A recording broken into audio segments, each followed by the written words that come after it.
Have you noticed that the most interesting version of an idea usually stays in the Notes app? So we start with something rough, like that ugly lump of clay you just throw on the wheel. Something that actually has a pulse, right? But then we look at it and we start thinking about the optics. And we think about the struggling or the dismissal we might encounter, and so we edit. We smooth out the edges, and we like to swap the provocative for the proven. And by the time we're ready to hit send on that thing or walk into the room, the idea is not an idea anymore. It's just a consensus in a suit, and we call that refinement. But it's actually more like self-conscious erasure. We are obsessed with the concept of safe because it feels like a soft landing. It's plush, it's comfortable, but in rooms that actually matter, safe means forgettable. Today, I want to look at the cost of a safe move.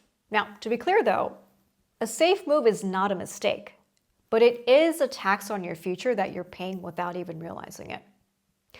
So, the seduction of the safe move is that it's defensible. If it fails, no one blames you. You did the logical thing, right? And you followed the industry standard.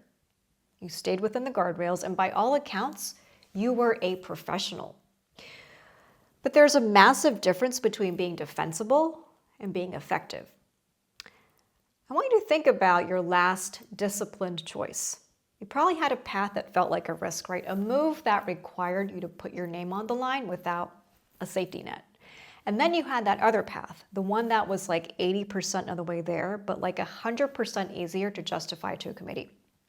And let me guess, you chose the justification, didn't you? Because it let you sleep. Now, here's the bitter truth though.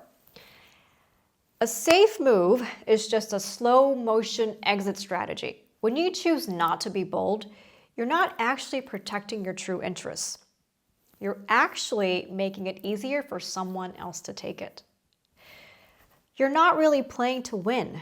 You're playing to stay in the game for just one more round.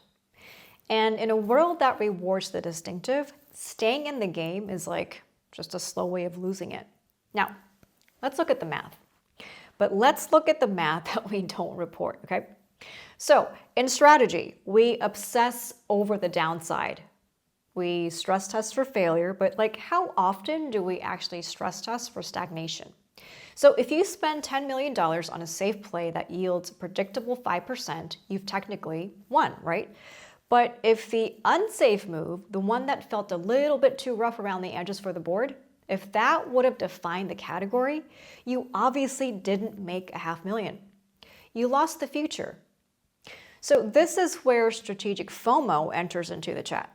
So we usually think of FOMO as like a teenage affliction, right? Like the fear of like missing the right hangout. For a leader though, FOMO is the haunting realization that your safe choice has effectively locked you out of the room where the real volatility and the real value is actually happening. So you're not actually avoiding a loss. You're just curating a very expensive collection of like what ifs. You're sitting there obsessing over the semantics of a risk assessment report while some guy who doesn't even own a suit is out there eating your lunch because he was too busy to be careful. It's like bringing a vintage fountain pen to a street fight. It's really elegant, yeah, but like you're still going to lose. That's not discipline. That's just a very expensive way to concede. Now, the most delicious irony here, the safer you try to be, the more obsolete you become. When you make a safe move, you're essentially signing for your own exit. You become a legacy act. And in high velocity theaters, being predictable is just another word for being pre-calculated. You've already been solved. While you're busy like optimizing for that 2% margin and staying within the lines, there is someone else out there, someone with much less to lose and a much higher tolerance for the unsafe who's ready to be reckless. They're not smarter than you, they're just realized what you've forgotten. The greatest risk here isn't the crash.